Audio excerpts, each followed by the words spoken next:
You're all set? Okay.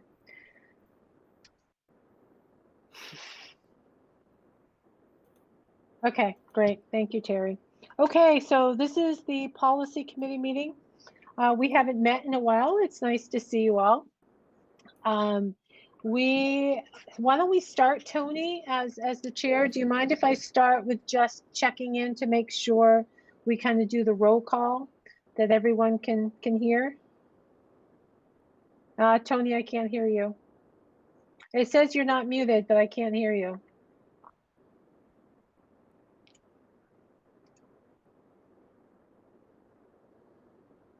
I don't know. Well, why don't I'm going to keep us moving along. If you want to play with your mic and then give me thumbs. Okay, so he's thumbs up. So Tony, you can hear us okay? Okay. And Alyssa? Yes, I can hear okay.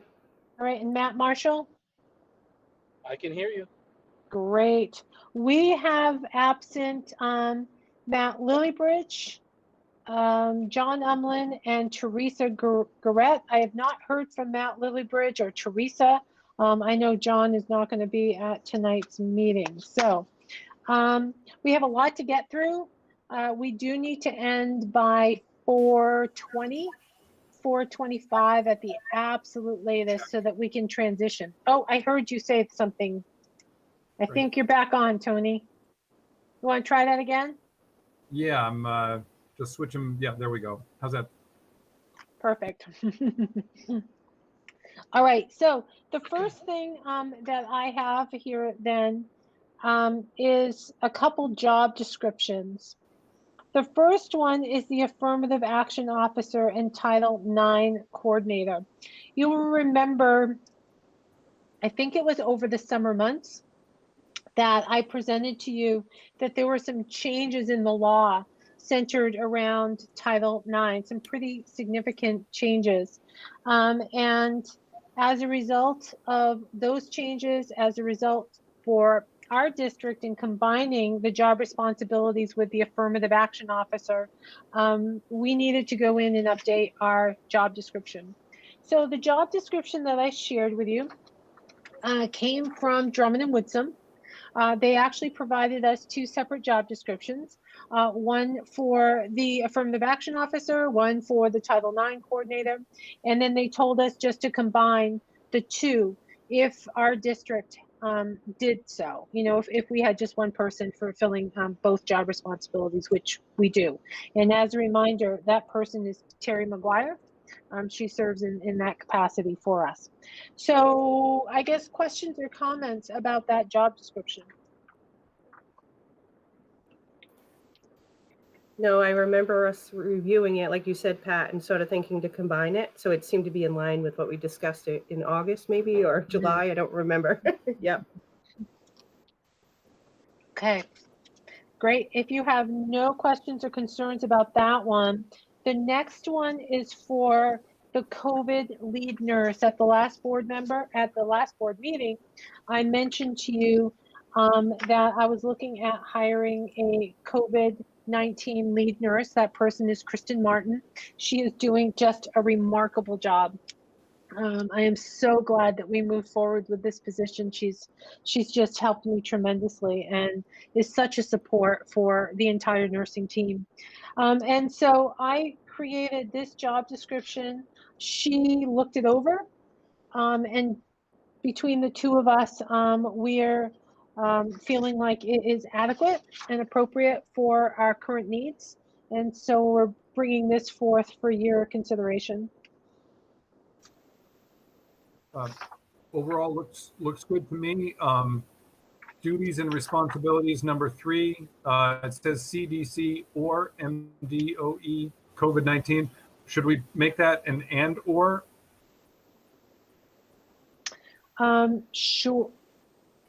Sure. I thought it looked good, Pat. Thank you, Matt. And while I'm looking at this, I think what I will do under duties and responsibilities, number 1, we spell out Department of Education. I will afterwards put DOE, and maybe I'll make that main Department of Education, and I'll put MDOE. And then after Center of Disease Control, I'll put CDC. Since we use those initials or those letters afterwards, it makes sense. Otherwise, it might be confusing for some. Great idea. Yeah, I agree. And I saw the terms, like you said, as determined by the board, which I'm sure is during the need for it. So that makes sense. Yep. Okay. Great. Any other changes? Wonderful. Thank you. We will get those taken care of. Then, this seems so long ago, especially given the week or two that we've had in this district. But there was a time where I had just a few days. Hi, Teresa. So there were just a few days where we were able to get a few of these policies done. And so I went through our handbook and I went back to the policies that were dated, I think it was 2015. We are now in a place where we're only about 5 years behind, and they say that we should be cycling and reviewing our policies about every 5-6 years. So we're in pretty good shape. And so that's what we're looking at. We're just reviewing some of our existing policies. So the first one, it was ACE-R. And that actually, the file code has changed. And it is now just AC-R.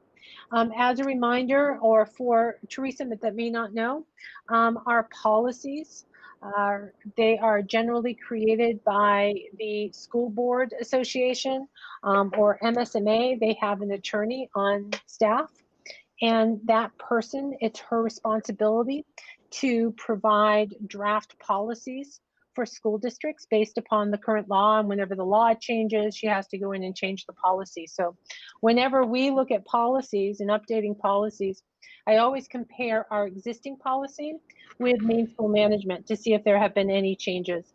And I'll also use Drummond and Woodsum should they release a job description for us or a policy for us, so that we make sure that all of our policies are really grounded in the law. So there were no other changes. If there had been, there would be strikeouts. So all we're doing is taking our existing policy, ACE-R, and changing the file name to AC-R. Is that okay with everyone? Sounds good. Sounds good. Okay. Great. The next one is gender neutral language, ACA. And there were no recommended changes by main school management. The policy that they have on file exactly matches the policy that we have on file. Is everyone okay with that? Okay. Yep. Then the next one is hazing, which is ACAD. And you will see that they were proposing some changes. There was a change in the law. It was updated, I think, last year. And so they made some modifications to better align with those changes. And so they are as provided in front of you. So if you have questions, I will do my best to answer them. Pat, I thought it looked good, given from an old Navy guy that was subjected to hazing for many years. Thank you, Matt. I just noticed that the appeal thing was struck out. Pat, any guidance on that? Where are you? Almost at the end. Yep. Just right to appeal does not apply.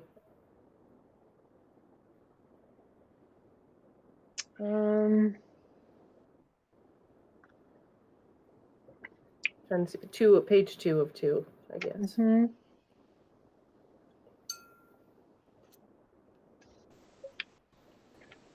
I don't remember. I just know that they crossed it out. They didn't include it. I did this quite a while ago now, Alyssa. I don't recall why they deleted it. The right to appeal does not apply. I think it was just for clarification. I could look into that and get back to you. I just don't have an answer. That was, for that. I would say it's a comment, so don't spend too much time. I think that's fine. If we're going on the guidance and they did that, then I think that makes sense. Mm. Just, Okay. yeah. I can go back and just double check and confirm that Okay. if you would like. Sure. Okay, Thank you. you're welcome. Any other questions or comments about that one? Okay. Next one, the accommodating members of the public with disabilities. That one is being rescinded. And the reason that that's being rescinded is because it no longer really exists. It's instead incorporated into your other policies around accommodating individuals. And so they have told us that there's no reason to have a separate policy. It's all combined. And that would be with your policy AC. And so that's really why we eliminated ACE-R, because we're also going to be rescinding ACE. But the protections remain in place.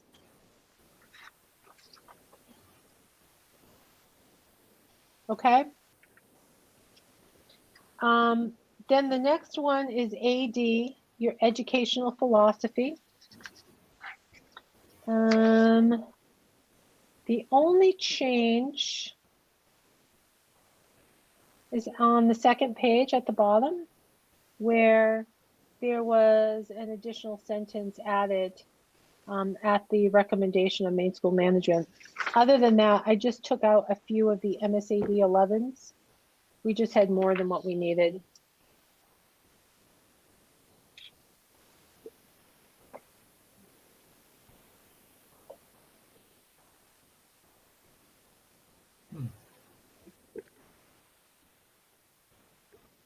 Questions or comments? The only thing I would change there, or that jumps out at me, is in paragraph E, or subparagraph E, MSAD11 educational community. At the end, it says, realize that, quote, learning, unquote, is a continuous process. And to me, the quotes, they imply something else, that meaning I would lose the quotes and just put learning as a continuous, and realize that actually I would change the phrase realize to recognize that learning is a continuous process.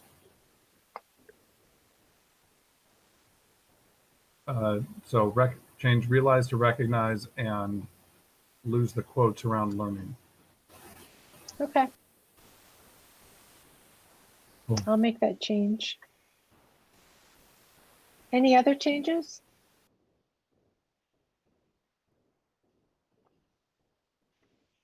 Okay. Then the next is ADA. And as you'll see again, I just removed a few of the MSAD 11s. I think a few years we got carried away with that. So, but other than that, there is no proposed change to that policy. District 5. Okay, then ADAA. Let's see. Again, there were no changes proposed. Just removing a few of the MSADs.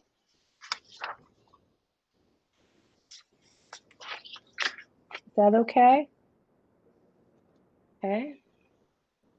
The next one is ADF, school district commitment to learning results. There was just really one change there, where the first line, the first sentence, where they added including the guiding principles and not just the learning results.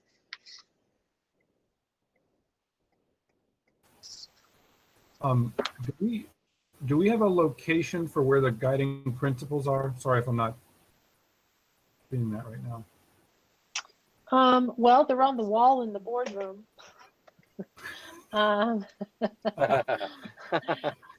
And we would have copies here in the central office, Okay. but Yep. people should be able to find them on the Department of Education website as well. Okay.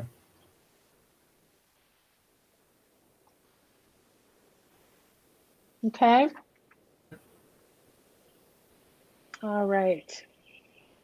BBBA, this is not a policy that you currently have, but the question has come up about, residency and what establishes residency. And so I saw this policy and thought it might be helpful.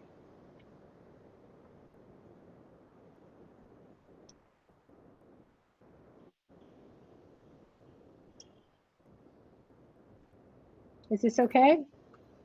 Yeah. Okay.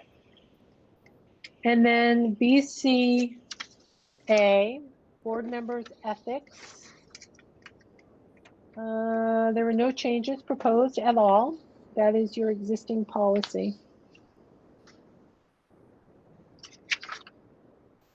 Sorry, one second. To go back to the new BBBA, the board member qualifications, the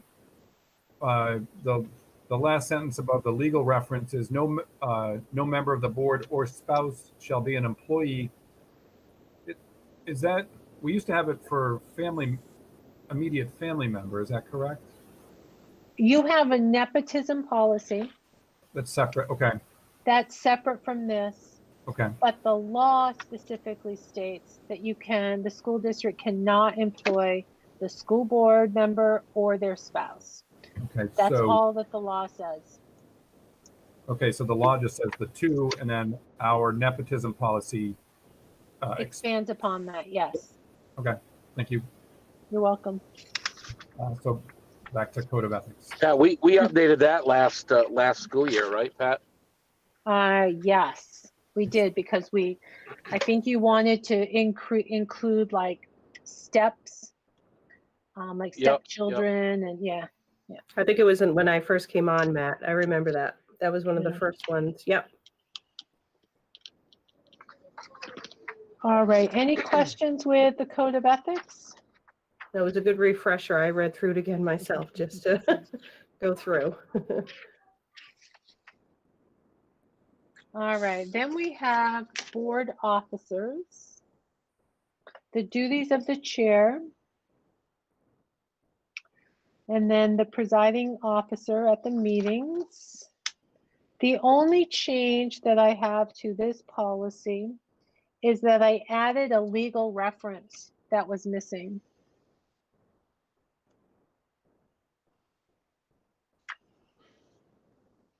The other thing I will do is where it says revised.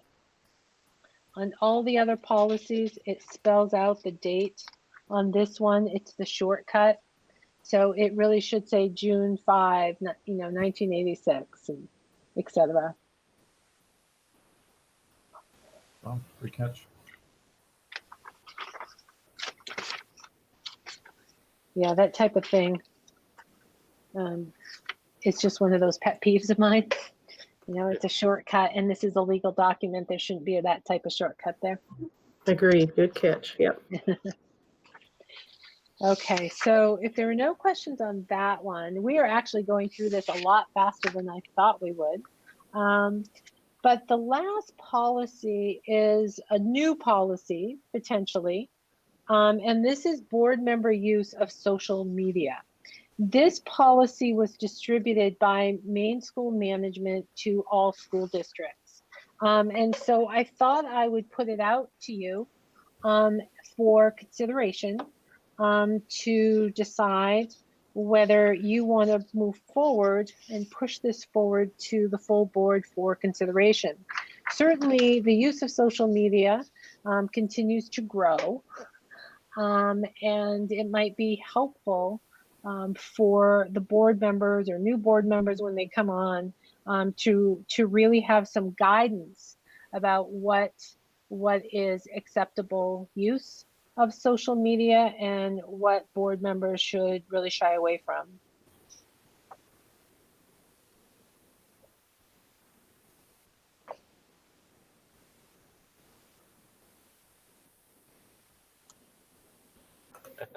Don't everybody talk at once. I know, right? right? I know, I was I'm waiting. leaving it to you. I'm backing up. No, I think it makes sense, Pat, right? I kind of did the same thing like I did with the, you know, the guidelines, because obviously I'm pretty active on social media, and I also have a role as a PTG chair for one of the schools in the district. So I try to make sure it's not ever crossing a line or engaging. And I kind of, you know, just reviewed it with that sort of sense. And even before I was on the board, and I've kind of always gone with the side of only sharing facts, and I only share what things come directly from the district. So I feel like that's sort of a safe approach. You know, then you're not into any opinion or otherwise. I think it makes sense, and so I would say it would be fine with me to share with the rest of the board, see what they think. Yeah, I'm fine with bringing this to the board. I think it feels like it dovetails nicely with the code of ethics and really expands on, you know, what the concepts of, you know, social media and how we might be interacting. And I like how it spells out, you know, especially don't conduct any board business through this, which, you know, may be tempting at times or whatever, but, you know, we're not going to be taking shortcuts for doing our board work, and it clarifies that. Yeah, I'm in agreement as well. Okay, great. Teresa? You know, sometimes it's easy. Sometimes it's easy on social media to get sucked into to conversations or posts, and people actually, in the past, have reached out to me via instant message to discuss, you know, policy issues or concerns that they might have, and I refer them in 99.9% of the cases to, you know, email Becky, and, you know, email the board if you want, but I'm really not at liberty to discuss or make policy for any, you know, or even discuss anything outside the boardroom. I don't like shutting them off because they're constituents, right? And you don't want to be rude, but if you can tell them what the policy is, and politely, then in not most cases they understand. Or you know, if necessary, right, direct them to the administration if they have a question about something, right? And in a lot of cases, I don't even reply, and I actually call Becky before I do anything, right? Just to kind of get a feel for how we should move forward, and it's 90%. You know, most of it is just common sense, right? But it's a safe practice, Matt. I do the same thing. Oftentimes I'll call Becky first. You know, if it's a community thing, I may give her a call and have her kind of guide me through how she would like me to handle a particular situation. So. Right. Teresa, your thoughts? Good? Okay. So in the second paragraph, there's a highlighted section.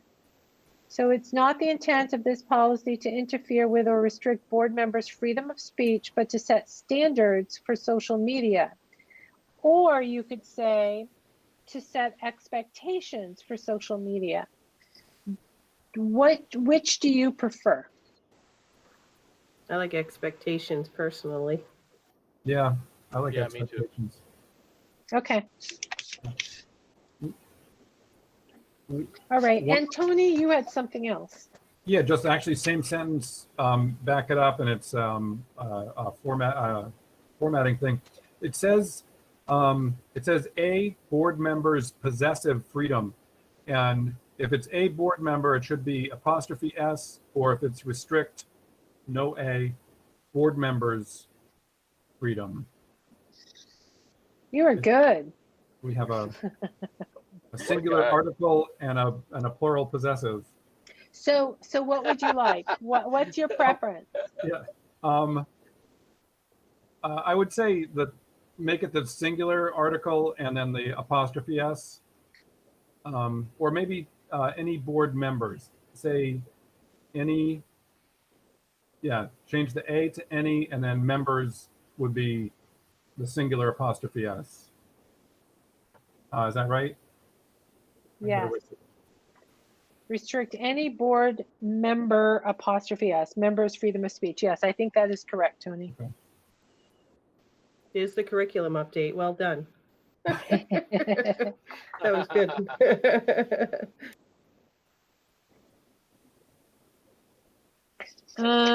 All right. Any other corrections there, Mr. V? All the rest look. Hey, Tony, Coach Munzing would be very proud of you. He was an English teacher back in the day. Got to be ready at all levels. Right. Right. Everything else looks good, I think.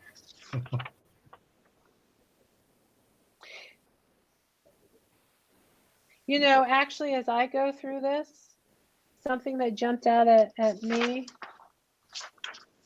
is on the second page, as you look at the end of the bulleted items, you have the semicolon, right? And so starting with the third from the bottom, when it says when summarizing, they switch to period.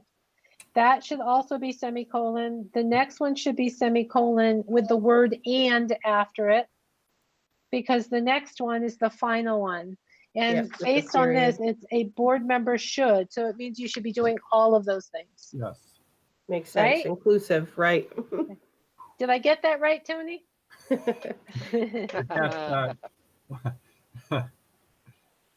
Here I am, ready to keep moving. No, perfect. Yeah, I can't believe you missed that, Tony. Yeah. That should have jumped out. It's glaring now. I didn't notice it either. So Cool.